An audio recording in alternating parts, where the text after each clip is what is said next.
গত 19শে জুন শুক্রবার রাত 12টায় আমার এক বড় ভাই জনতা ব্যাংকের শাখা ব্যবস্থাপক, ওনাকে আমি আগায় আনতে যাই। যাওয়ার পথে 12টা 9 মিনিটে এই স্পটটা, ওই গাছ ছিল, দেখেন গাছটা নিয়ে গেছে, ওই গাছ এখানে ফেলে এখানে একটা ট্রাক দাঁড়ায় ছিল। ট্রাকের ড্রাইভারকে অনেক মারধর করছে। পরবর্তীতে আমি আমার মোটর সাইকেলে ছিলাম আর ভাইয়ের কারে ছিল।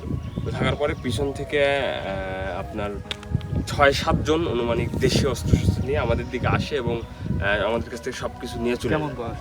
তাদের বয়স অনুমানিক 25 থেকে 30। চেনা যায় কি এলাকা কি না বাইরে? সবার মুখ খোলা ছিল কিন্তু একজনকেও চিনতে পারি। আমি দুজনের ফেস দেখছি, কারের আলোর অনেক স্পিড ছিল, সে সময় দুজনের ফেস দেখছি কিন্তু কাউকে চিনতে পারি না। এখন কি চাচ্ছেন আপনারা? আমরা যেটা দেখি অনেক দিন থেকে শুনি এই রোডে ডাকাতি হয়, মানুষের যা কিছু সে নিয়ে নেয়, অলরেডি একটা মার্ডারও হয়েছে। পাশাপাশি প্রশাসন, আমরা যেটা দেখি যে এই গ্রামে আমার বাড়ি, প্রশাসন এখানে এসে লুডু খেলে আড্ডা দেয়, এই বাজারে থাকে প্রশাসন, কিন্তু প্রশাসন থাকা অবস্থায় এখানে ডাকাতি।